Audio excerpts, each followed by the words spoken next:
Muy buenas tardes, bienvenidas y como digo siempre, ¿por qué no? Bienvenidos a una nueva emisión de La Vida en Violeta. Soy Verónica Pereira Carrillo, en operación técnica Marcelo Sáenz, a quien le enviamos un gran saludo y nuestro agradecimiento por esta edición de nuestras emisiones virtuales durante la pandemia. Antes de presentar la emisión de hoy, quisiera enviar un gran saludo a todas las abogadas y en especial a las abogadas feministas por su lucha en la protección de los derechos de mujeres y niñas. Y muy especialmente un gran saludo y nuestro agradecimiento infinito a Laura Franco, nuestra abogada preferida, quien generosamente durante ya más de 2 años viene aportando su información desde el aspecto legal para el empoderamiento de las mujeres. Mil gracias, Laura, por todo tu trabajo y todos tus aportes.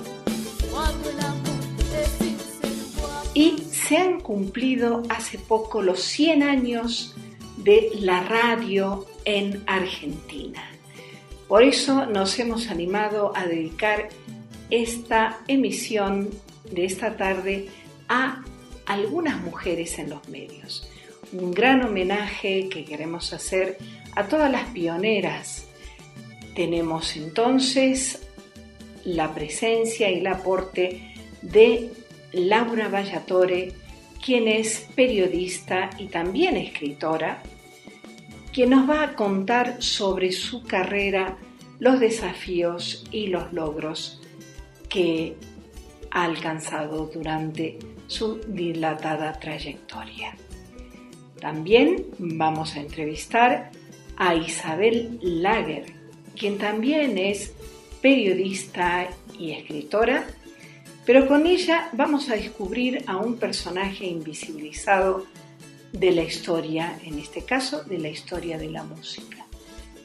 Vamos a hablar del libro de Isabel Lager que se llama Una mujer llamada Pablo y se refiere a la compositora y música Nenette, quien firmaba en esos tiempos, en los años 40, 50 y 60, como Pablo del Cerro. Y el broche de oro va a estar dado por justamente Laura Franco, abogada de familia, quien nos va a hablar sobre un caso de violencia contra las mujeres de parte de un hijo y cómo la ley ha protegido a esta mujer. Escuchémosla con muchísima atención. En nuestro sitio de Facebook, La Vida en Violeta, hemos publicado muchísima información sobre las mujeres que han sido pioneras en los medios, ya sea escritos, como la prensa, en radio y en televisión, tanto en el mundo como en nuestro país y nuestro medio jujeño. Así que las y los invito a visitar nuestra página de Facebook, La Vida en Violeta. Último anuncio, recuerden que el premio Palma Carrillo está abierto a todas las mujeres o grupos de mujeres que hayan trabajado en solidaridad con mujeres en nuestro territorio nacional.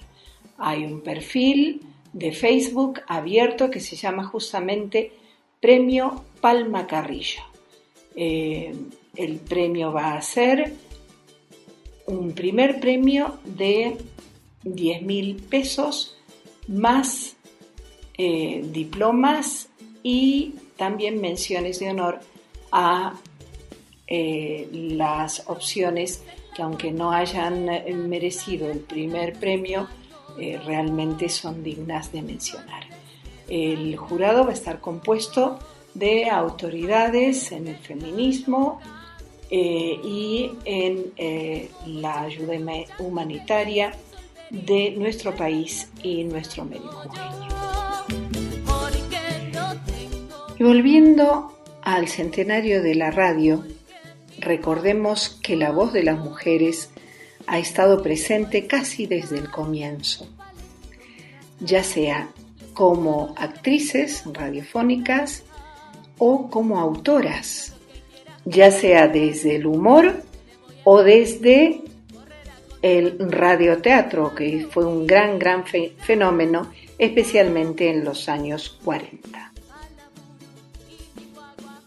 Acordémonos entonces de autoras como Celia Alcántara, autora de Mujer a Mujer, o Nené Cascallar, en obras como Hogar de Mujeres, La chica de al lado, Nosotras las mujeres, en los años 40, ¿no? Con el peronismo del voto femenino. Por supuesto, recordemos que en 1937 Eva Duarte trabaja en Oro Blanco. Y son innumerables los nombres que podríamos mencionar, por ejemplo en el humor como Nini Marshall, o simplemente en la actuación como Linda Bozán, Susie Kent, Hilda Bernard, Rosa Rosen, Julia Sandoval y tantas otras. Aquí nuestro muy breve pero sentido homenaje a las pioneras en el ámbito nacional y también en el ámbito de nuestra provincia, por supuesto. Un abrazo muy grande a Maru Facio, quien fue locutora por mucho tiempo en Radio Nacional, u otras pioneras que luego nombrará nuestra primera entrevistada de la tarde, Laura Ballatore, periodista y escritora. Pero vamos primero a una breve cortina musical. Siempre sonriente, no me importa que diga la gente, así ando yo. Y estamos en La Vida en Violeta con Laura Ballatore, periodista de una generación que ha sido realmente pionera en los medios en Jujuy. Muy buenas tardes, Laura, qué gusto tenerte en La Vida en Violeta. Hola, ¿cómo estás, Verónica? Para mí también es un gusto poder conversar con vos y tratar de que mi aporte sea superador, sea interesante para toda tu audiencia, ¿no? Y sobre todo con esta cuestión que tiene que ver con la presencia de las mujeres en los medios de comunicación, que a mí, te digo, me tocó una época un poco complicada. Yo hace 33 años que hago periodismo y había muy pocas mujeres en aquel momento. Sí había ya mujeres, te puedo mencionar a la Gallega Puentes, a la famosa Gallega Puentes, estaba también Laura Barberiz, la Chicha Maldonado, una gran periodista y muy buena persona también. Y bueno, me tocó en ese contexto en la que la redacción del diario eran puro hombres, ¿sí? Fue un poco complicado, insertarse porque era como que nuestra tarea en la redacción estaba reservada en un principio a hacer las farmacias de turno, los obituarios, los sociales. Me acuerdo, yo iba a la iglesia catedral a averiguar los casamientos, los bautismos, y por ahí a uno le tocaba algún actito para ir a cubrir, ¿no? Había que transitar bastante para poder hacer una nota, no sé, política, poder ir a entrevistar al gobernador, bueno, mucho menos si uno podía aspirar, no sé, a entrevistar a algún presidente en alguna visita presidencial.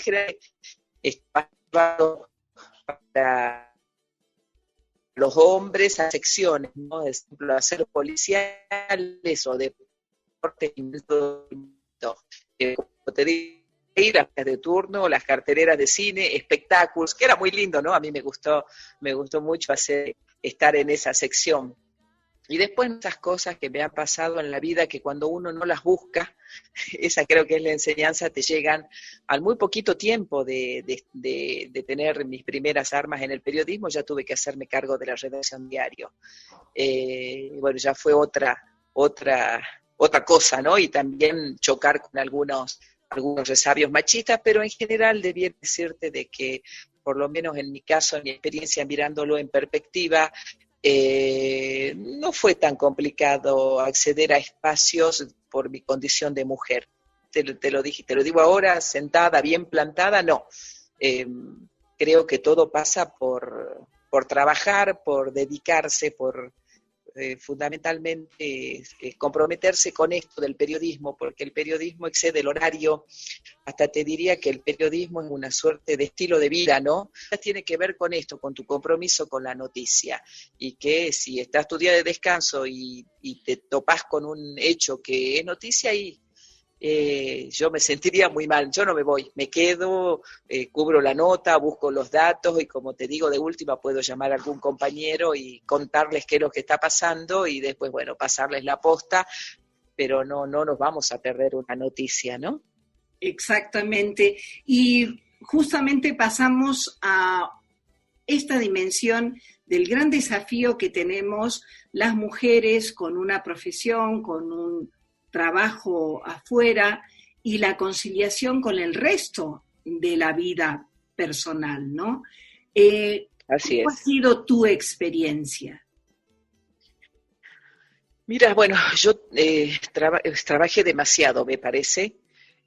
También por más de 20 años he sido la corresponsal del diario Clarín en la provincia, así que imagínate, tenía la carga del diario y la otra carga de trabajar en un medio nacional en el que el teléfono te sonaba a las 2, 3 de la mañana como cualquier cosa, y a su vez, bueno, mi rol de mujer, de mamá, enamorada de mis hijos, pero hubo un momento en el que yo decidí, cuando nació mi hijo hace 24 años, decidí bajar también un poquito los cambios. Tuve un gran apoyo de quien es el padre de mis hijos, me apoyó muchísimo, y traté de conciliar eso y de darme espacios para estar con mis hijos. Ahora, con el tiempo, miro de que debía haberles dado más tiempo, ¿no? Generalmente, y lo digo con pena, ¿no? De no ir a los actos escolares, o de ir un ratito y después ya tenía que irme, y siempre pasa algo, porque en este trabajo siempre pasa algo.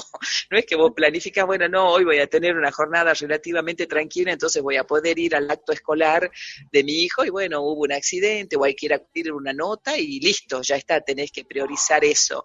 Pero es difícil conciliar ambas cosas, y a veces también es difícil que te entiendan tu propia familia, ¿no? A mí me pasaba con mis hijos, sobre todo con mi hija. Yo tengo una hija también de 21 años, que ella odia los días domingos. Y yo le pregunto, pero ¿por qué odias los domingos? Y dice, bueno, porque vos no estabas nunca los domingos, porque vos te ibas al diario, y mis compañeritos los domingos salían a pasear o almorzaban en familia y salían al campo o al parque, y bueno, es el precio que uno tiene que pagar, bueno, por este trabajo, ¿no?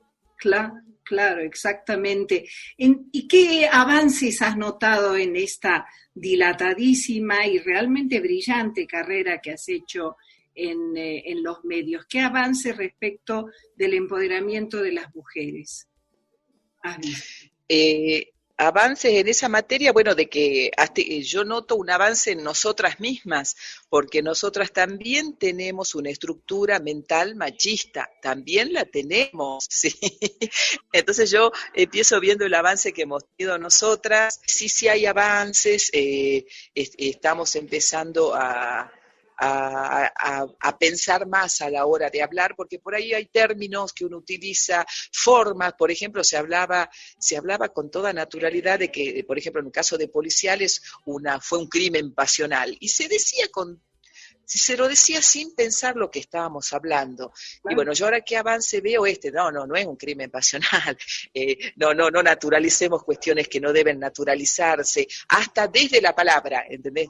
Ahí es donde debemos empezar. Es decir, yo siempre digo, el idioma es la principal herramienta que tenemos los periodistas, así que lo tenemos que cuidar como cuidamos la compu, de no echarle un vaso de agua, ¿cierto?, arriba del teclado para que no se te arruine, y de enchufarla a los voltios que tiene que estar enchufada, no a uno que es mucho más y que se revienta la compu. Bueno, lo mismo con el idioma, y ahora a empezar a incorporar estos términos y a empezar a hablar como se debe y como corresponde.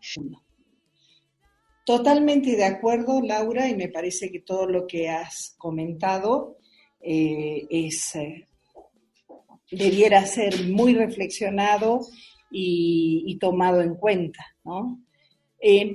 Como última pregunta, ¿qué mensaje le darías a las jóvenes que en estos momentos están o considerando la posibilidad de seguir la carrera de comunicador, como comunicadora social, o estudiándola o recién egresadas. Como en todas las cosas de la vida, ¿sí? ¿Qué les diría yo? En el ejercicio de la profesión, como en la vida como mujeres, en la vida como mamá, como amantes, como todo, como lo que a uno se le ocurra hacer, hacerlo con pasión, ser honestos con uno mismo, ser humilde. Todos los días uno aprende algo de alguien, de cualquier persona, desde el más encumbrado, del que está más abajo, todos los días aprendemos. Entonces te digo, ser totalmente, estar siempre atentos, aprender, sobre todo, trabajar todos los días esa capacidad de escuchar, de aprender a escuchar y también de ver gestos y también analizar situaciones.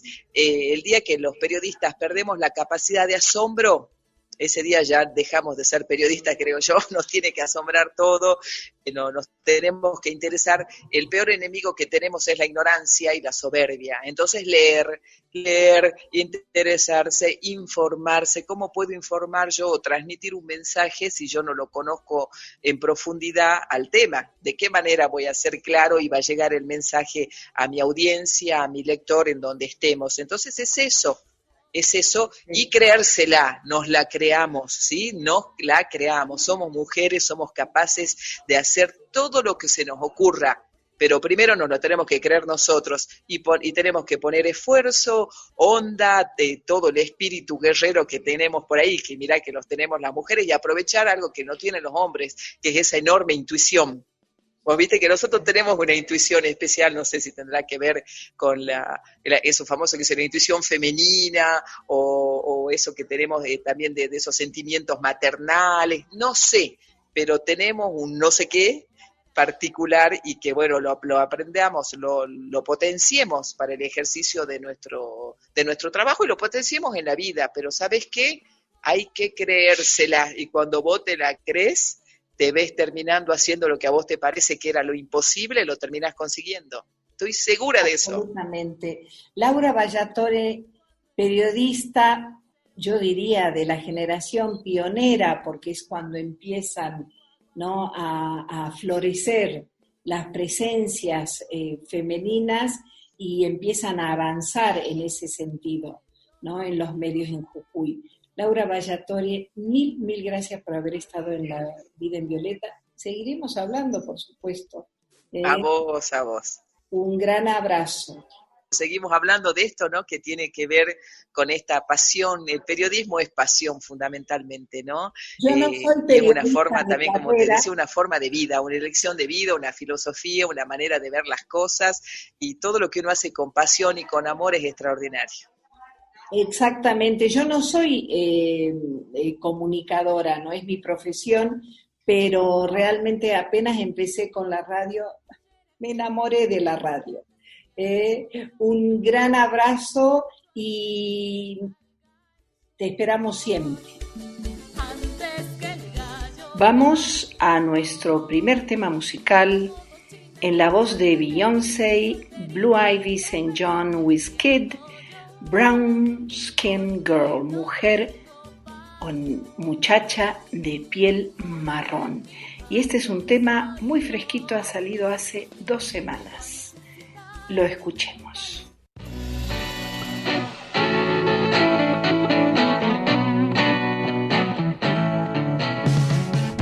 Ya volvemos con La Vida en Violeta. Esperamos tus comentarios y preguntas. Comunícate al 431-0935.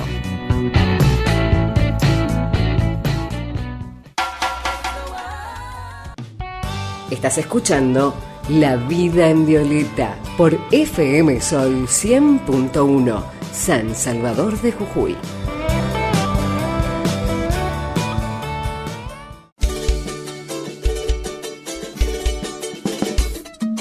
Y estamos de vuelta en La Vida en Violeta. Estamos hablando con la escritora Isabel Lager. Muy buenas tardes, Isabel. Qué gusto tenerte con nosotras en nuestro programa. Hola, Verónica. La verdad, si hay alguien que está encantadísima con esta conexión, soy yo. Me gusta muchísimo que se hayan preocupado por esta mujer de la que vamos a hablar, que del libro que escribí hace más de 20 años, una historia que merece ser reflotada, puesta en la vidriera, digamos, en estos tiempos. Y bueno, creo que se aviene bien al estilo de tu programa, a esta vida en violeta que ustedes proponen desde ahí, porque ella realmente fue, y estamos hablando de una mujer llamada Pablo, que así se llama mi novela, inspirada en la historia, la vida, la biografía de Antonieta Pepin Fitzpatrick, un nombre no muy criollo si se quiere, a la que se conoció como Pablo del Cerro por su seudónimo artístico, o como Nenette en el ámbito privado, porque se deriva ese Nenette del Antoinette, de su nombre en francés, una mujer que era francesa, pero ahí está, ese es un detalle, francesa pero nacida en territorio americano. Y eso es muy bonito, porque uno, bueno, ¿qué imagina? Uno te dice, es francesa, imaginas que nació allá en el continente europeo. No, ella nació en las islas de Saint-Pierre et Miquelon, unos islotes que tiene Francia todavía hoy. Todos los que nacen allí tienen la nacionalidad francesa, frente a la isla de Terranova, o a la península de Terranova, en el Atlántico Norte. Esta mujer, bueno, ¿cómo llega acá? ¿Cómo llega y se conecta con nuestro folclore, con nuestra música? Es absolutamente sorprendente, pero de eso, si querés, vamos a dejar un ratito, hacemos un pequeño suspenso y te cuento cómo llegué yo a ella, si querés ahora o vos me dirás. Excelente, porque vos has escrito numerosísimos libros y uno de ellos es el que nos llamó la atención en La vida en violeta, y es justamente sobre la compañera y compositora de numerosas obras con Atahualpa Yupanqui, uno de nuestros grandes íconos del folclore argentino, ¿no? Entonces, sí, por favor, contame cómo llegaste a descubrir a Nenette, esta mujer llamada Pablo, ¿no? Que debía firmar con un seudónimo masculino, como miles de otras mujeres hemos tenido que firmar, o con seudónimos masculinos, o directamente no firmar.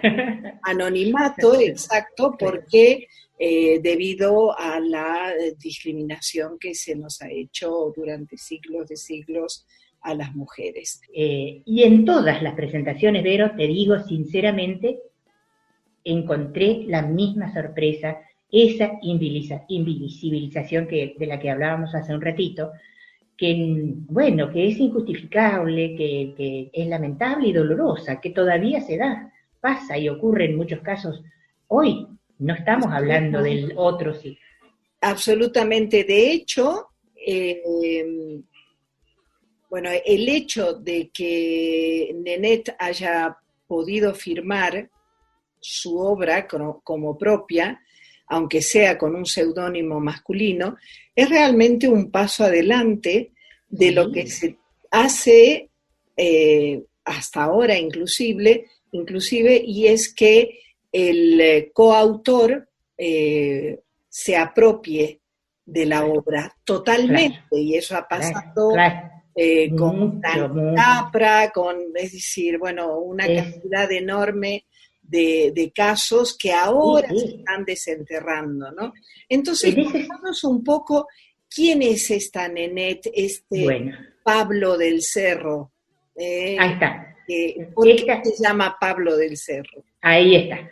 Bueno, como te decía, nació en la isla de Saint-Pierre, en Miquelon, allá en el Atlántico Norte. A los 10 años, la familia, que el padre era francés, nacido en Francia, se había casado con una canadiense, pero con ascendencia irlandesa, Henriette Fitzpatrick. Bueno, habían hecho fortuna, estaban muy bien económicamente ahí en la isla, pero ella nace en 1908, el 9 de abril de 1908 nace ahí. A los 10 años, cuando tiene 10 años, ahí estábamos, ya casi se estaba terminando la guerra, pero estaba en plena guerra, la primera, Guerra Mundial, el padre decide que ir con la familia, porque la mamá de Nenet estaba enferma, bueno, para que la asistieran de otro modo, y se van a Francia. Con tan mala suerte que al poco tiempo fallece la mamá, y Nenet tenía una hermana 7 años mayor, Juana, o Jan, el padre, que no sabía qué hacer con estas 2 chicas, las interna en un colegio como pupilas, un colegio que tenía una enorme proyección, una enorme formación hacia lo artístico, y como ambas tenían esa tendencia y la habían manifestado desde siempre, la hermana en la pintura y la danza, que de hecho después se destacó en eso, más que en la danza, y Nenet en la música. Bueno, hace todo el primario, lo que quedaba de primario, y el secundario, ahí en Caen, se llama la ciudad donde ellas estuvieron pupilas, se recibe, termina el secundario con la medalla de honor, porque ya ahí, siendo jovencita, ella componía música clásica, siguiendo los lineamientos y los cánones de la música clásica. Claro. Entonces, tuvo una formación muy rigurosa, porque ella era muy rigurosa en su vida, no solamente con la música, lo era para todo, era autoexigente y también exigente con la calidad, con lo que se debía presentar. Cuando en el año 1903, fines de 1930, 32 más o menos, la hermana ya se había venido acá porque se había enamorado de un bailarín en Buenos Aires, se había casado y se quedó a vivir en Buenos Aires, invita a su hermana y a su padre a que vengan a Buenos Aires, les dice que Buenos Aires es una ciudad maravillosa, etcétera, bueno, los convence. Y se vienen, en 1930 y pico, 32, más o menos, se vienen el padre y ella, y se instalan en Banfield, en la provincia de Buenos Aires. Ella no sabía hablar español, bueno, el padre tampoco. Pero bueno, decide, por supuesto, apenas vino, ¿qué quería hacer? Hacer perfeccionamiento musical. Se va al conservatorio, se inscribe, con todas las dificultades que te da el idioma, pero bueno, la música es un idioma universal. Bueno, cuando al poco tiempo, ella se emplea también en una joyería en Buenos Aires para tener ingresos y demás, cuando ven la calidad de ejecutante que tenía ella, la invitan a formar parte de la Orquesta Sinfónica Nacional. Con esa orquesta, así que no sería verso lo suyo, ¿no? Estaba muy brillantísima, brillantísima, tal cual. Bueno, era una muchacha, tenía 20 y pico de años. Entonces, con la orquesta, ella recorre, porque en ese tiempo recorrían mucho los distintos lugares del interior para hacer conciertos, para mostrar la música, porque había muchos lugares que no recibíamos, bueno, como suele pasar ahora todavía, entonces para que se vieran esas obras extraordinarias que eran de música clásica, conocer autores famosos, tradicionales, y ella va, en 1942, estoy resumiendo, ¿no?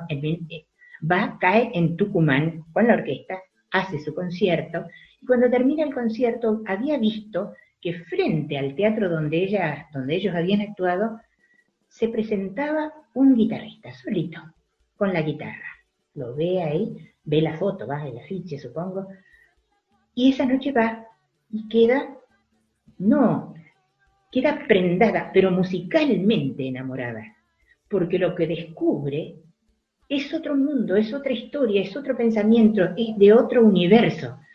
Y ella, que era una mujer tremendamente sensible, queda fascinada. Bueno, se presenta, se va, habla con Atahualpa Yupanqui, le expone, le dice que quedó, bueno, todo el magnetismo que le había producido su obra, él también, bueno, se entabla, él estaba casado entonces, ya en un segundo matrimonio, y queda una amistad epistolar que mantienen. Ella se vuelve a Buenos Aires, él estaba en Tucumán en ese entonces, en Raco. Durante un tiempo se mandan cartas, y bueno, habrá habido más que conceptos musicales, por supuesto, hasta que en el año 46 deciden irse a vivir juntos, irse a vivir juntos. Estamos hablando en el año 1946, el primer gobierno del general Perón, Atahualpa Yupanqui se había afiliado al Partido Comunista Para colmo, Atahualpa había hecho su inscripción al partido en una cancha de fútbol, en una cancha de fútbol, pero con público. Súper público. No tuvo ya posibilidades de trabajar, no solamente no se difundía, no se le permitía que diera sus conciertos, sino que no se podían utilizar sus obras, o si alguien interpretaba, tenían que decir que era autor anónimo. Entonces la vida se hizo dificultosa, esos primeros tiempos de convivencia, re difícil. Hay un momento en el 46, más o menos, que deciden ya la convivencia, vivían en San Telmo, estaban tan enrarecidos los aires entonces, que Atahualpa le dice, yo tengo un ranchito así en el Cerro Colorado, nos vamos, bueno, y deciden, se instalan un tiempo, bueno, ahí encuentran un solaz, un clima de paz, es un pequeño paraíso, les vino muy bien a ambos, ¿no? Claro. Queda embarazada, ella tenía ya 40 años, no era una niñita, casi 40 años, queda embarazada en el 1948, nace el único hijo que ella tuvo, que es Roberto, el Colla Chavero. Seguimos conversando en el próximo segmento con Isabel Lager, pero antes vayamos a nuestro segundo tema musical del rock nacional, Lamento Boliviano, en la voz de Ana Victoria.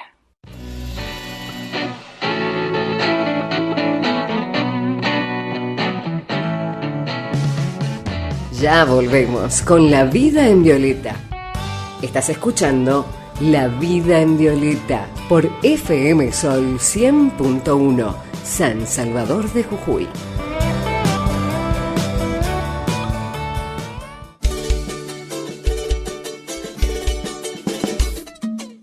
¿Cómo surge la internacionalidad de Yupanqui? A instancias de Nenet, porque ¿qué hace ella? Claro. Ella deja de hacer los conciertos que hacía cuando queda con su niñito, con su bebé, su marido que no puede trabajar. El Partido Comunista le ofrece pagarle una gira por Europa para que difunda su arte, y ella, que estaba enferma, porque tenía tuberculosis, que tenía un nene chiquito, que había resignado sus canciones, que se había recluido en el Cerro Colorado, había aprendido a montar a caballo. Ella era una mujer de cierta alcurnia.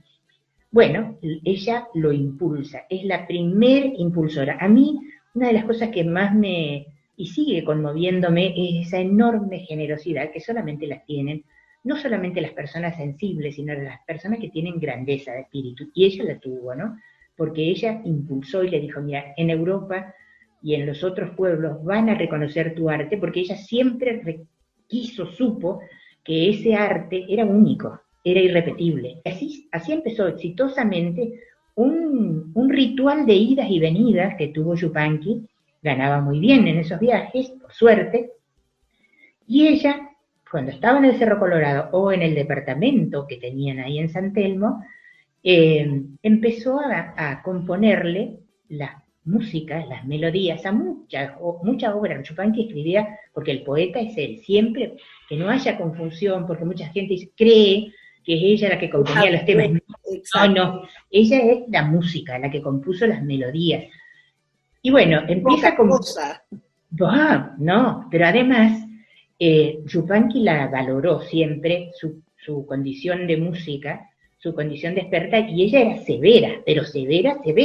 Cuando algo no estaba en armonía, como le parecía, que le sonaba extraño, porque ella se ocupó de estudiar el arte argentino, claro. Junto con cuando era todavía estudiante, esto me olvidé de decir, antes de casarse con Yupanqui, ella empieza a hacer una capacitación paralela a nivel musical con Juan Carlos Vega, el folclorólogo más importante que tuvimos en el país, y junto a Isabel Aretz, que, bueno, quizás no es tan reconocida Isabel Aretz, la investigadora de todos los sonidos, como hizo después Leda Valladares en su tiempo, años después.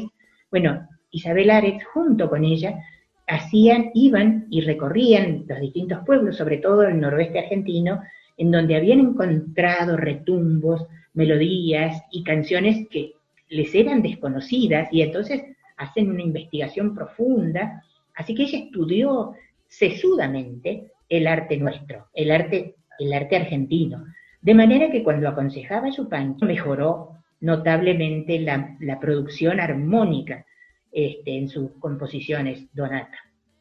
Bueno, así es como surge en un determinado momento, él le dice, o se sugiere, o se supone, que tenía que firmar los temas, y ella dice, yo no puedo ponerle porque el público no aceptaría que una extranjera firme aparte, claro. En folclore, ¿no? Del arte criollo. Y entonces, bueno, dice, bueno, voy a buscar un seudónimo. Y un día ahí, estando los dos solos ahí en el Cerro Colorado, dice, Pablo del Cerro. ¿Por qué? Le dice, porque el segundo nombre de Nenet, ella se llamaba Antonieta, Paula, Paul, era Pablo. Si uno lo traduce, lo masculiniza, claro. Y lo traduce al español, es Pablo. Y del Cerro, ¿por qué? Naturalmente, por el Cerro Colorado, que fue su lugar amado, fue su sitio de refugio, su lugar de reclusión, el lugar donde ella se podía curar las heridas también, porque bueno, era difícil la vida. El Cerro Colorado, bueno, como vos comentabas, y me imagino que en tantos otros programas que están difundiendo, este machismo que todavía sobrevive hoy es mucho más arraigado, y en el ámbito del criollaje, más acentuado aún. Entonces, pero ella se integró como pudo, a pesar de que quizás no era una mujer, era bastante callada, bastante introvertida, era muy respetada, pero no era esas mujeres, bueno, que abrían la puerta a todo el mundo, no. Entonces, no era fácil, no era una mujer sencilla, pero fue reconocida por la gente de ahí del Cerro, y después reconoció, bueno, a nivel en Buenos Aires tenía más posibilidades porque ahí había también un ámbito, en el ámbito musical en que se movían, cultural mejor dicho, bueno, se le daba un enorme valor. Así que bueno, ella empieza a hacerle los consejos, le pataleaba muchas veces Donata internamente cuando le decía, no, esto no, así no, está mal, no, decía, eso tiene que ser así, porque esto me contaba Colla, que no, y ella no aflojaba, por supuesto, porque estaba segura de lo que le estaba diciendo, terminaba convenciéndolo porque no le estaba diciendo un disparate. Así que las mejores obras, yo creo que las mejores obras del repertorio Yupanqui de la época, de ahí, de fines del 40, de los 50 y los 60, la mejor obra de Yupanqui es la que hacen en coautoría, porque también habían logrado una simbiosis muy especial, ambos, de respeto, porque más allá del amor y del cariño, había un respeto profesional, ambos. Ella lo admiraba y él, a su vez, a ella, ¿no? Entonces, uno ve muchas de las canciones, escucha las canciones y son joyitas. ¿Nos podrías mencionar algunas de esas canciones compuestas en conjunto con Atahualpa Yupanqui? Sí, bueno, por ejemplo, para mí una de las que a mí más me gusta es el Alazán. Musicalmente, bueno, te llega al corazón. Luna Tucumana, La Chacarera de las Piedras, La Planadita, chacareras que son solamente, sin letra, son solamente de ella, de Pablo del Cerro exclusivamente, que se tocan a nivel instrumental. Se asegura que en Sadaic, que es el lugar donde se inscriben las canciones, hay 65 canciones que comparten coautoría, tanto Yupanqui con ella.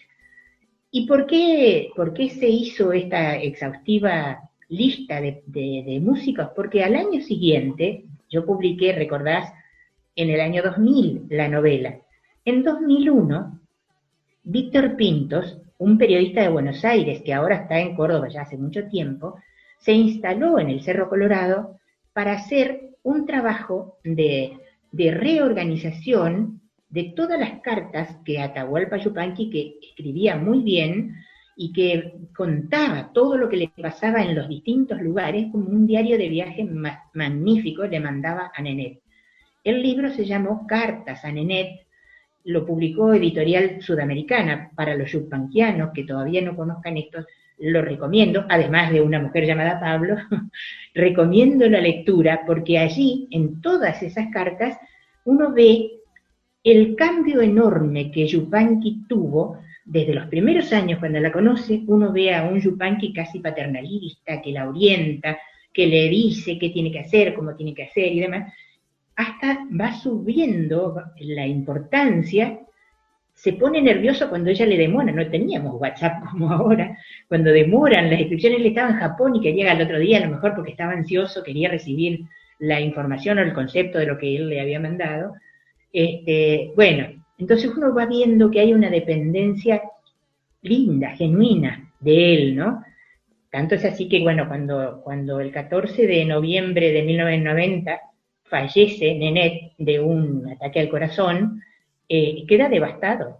Sí. Atahualpa queda devastado totalmente y ya no volvió a ser el mismo. Y bueno, él todavía va a vivir casi 1 año y medio más, casi 2 años más, y muere en Francia. Ella muere en Buenos Aires, él en Francia. Así que se cruzaron los caminos para quedar cada uno en la tierra del otro, ¿no? O sea, como a mí me parece que es un simbolismo maravilloso de lo que fueron esas vidas, ¿no? Excelente.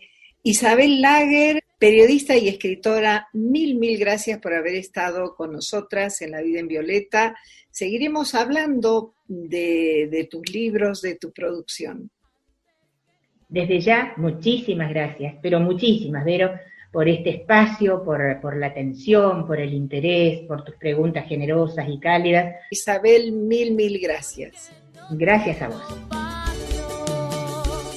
Y vamos a nuestro último tema musical, por supuesto, con una canción, un gran himno, declarado oficialmente por el gobierno de Tucumán, Luna Tucumana, letra Atahualpa Yupanqui, música Pablo del Cerro o nuestra querida Nenet. En la voz de una grande de la música argentina, por supuesto, Mercedes Sosa.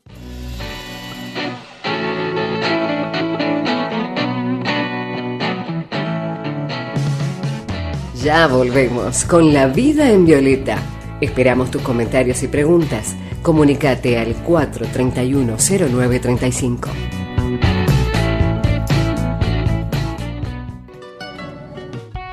Estás escuchando La Vida en Violeta por FM Sol 100.1, San Salvador de Jujuy.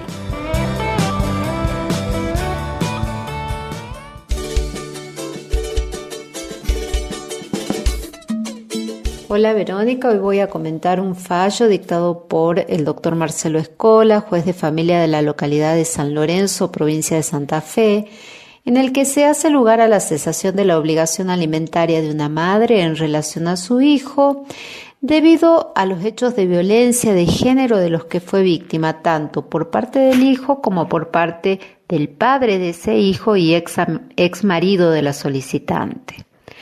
Se trata del caso en el que la madre tenía a su cargo el pago de una cuota alimentaria a favor de ese hijo de 19 años que convivía con su padre. Dicha obligación había sido asumida al momento de solicitar el divorcio a través del convenio regulador que habían acompañado a ambos progenitores. En el mes de diciembre del 2018, tanto el hijo de la solicitante como el ex marido irrumpieron violentamente en el domicilio de ella, quien se encontraba con una persona con quien había iniciado una nueva relación de pareja. Es agredida físicamente por el hijo, provocándole una severa lesión en el ojo que le produjo secuelas posteriores, como así también lesiones en diversas partes del cuerpo. Ante esta situación, la víctima efectúa las denuncias correspondientes en sede penal por las lesiones y en sede civil ante el juez de familia solicitó el cese de la obligación de seguir pagando la cuota alimentaria, fundando ese pedido en la causal de indignidad. La causal de indignidad es una figura propia del derecho sucesorio y se refiere a una serie de conductas que han sido consideradas disvaliosas y que ofenden directa o indirectamente al fallecido, motivo por el cual el heredero pierde su vocación hereditaria o bien es entendida también como la situación jurídica a que se haya sometido una persona cuando la ley, por vía de sanción, le priva del derecho de recibir alguna cosa. Lo novedoso del fallo es que el juez hace lugar al pedido efectuado por la madre del joven, pero no con el fundamento de la causal de indignidad que ella había invocado, sino que lo hace fundando su decisión en la violencia de la que fue víctima la actora y en todo el marco normativo que busca sancionar y erradicar la violencia contra las mujeres. En primer lugar, el juez analiza los hechos y considera que la madre del joven había sido víctima de violencia física por un lado, pero también que esos actos de violencia iban en contra de su intimidad y de su nuevo proyecto de vida. Ello en razón de que quedó demostrado en el expediente que el hijo había violentado la cerradura para ingresar a la vivienda a agredir físicamente a su madre y al compañero de su madre. El juez se aparta de la figura de indignidad invocada por la madre y va más allá, ya que funda la decisión de hacer cesar la cuota alimentaria en la Ley 26.485 de protección integral a las mujeres, que contempla la violencia contra la mujer en todos los ámbitos, doméstico, comunitario o social, y el del Estado, que incorpora el concepto de género, realiza un abordaje transversal de la violencia y obliga a la aplicación de la ley en todo el territorio. Aplica también los lineamientos de la Convención Interamericana para prevenir, sancionar y erradicar la violencia contra la mujer, Convención de Belém do Pará, Ley 24.632, que en sus fundamentos reconoce el respeto irrestricto a los derechos humanos consagrados en la Declaración Americana de los Derechos y Deberes del Hombre y en la Declaración Universal de los Derechos Humanos. Una consideración que se destaca en el fallo es que el juez considera que es obligación del Estado actuar por medio de todos sus organismos e instituciones para que se eliminen conductas que han fijado patrones culturales de poder notoriamente desiguales entre hombres y mujeres y, en consecuencia, se apliquen de manera concreta en defensa de la dignidad de estas últimas, en su calidad de personas. Debemos entonces, en situaciones como las presentes, ser los jueces, por medio de resoluciones como la presente, los que colaboremos para la eliminación de dichas desigualdades. Palabras del juez Dr. Escola. Es decir, que lo que este fallo nos deja como una línea de esperanza es que jueces con esta fuerte decisión de no mirar para otro lado ante situaciones de violencia contra las mujeres son fundamentales en el proceso de prevención, erradicación y sanción de las violencias de género. Espero que este fallo sirva de ejemplo de muchos fallos más en este sentido. Un saludo para vos, Verónica, y para tu audiencia. Hasta el martes que viene. Mil gracias, querida Laura Franco, brillante abogada de familia. Gracias por tu aporte semanal que es realmente tan útil para tantas mujeres de nuestra audiencia.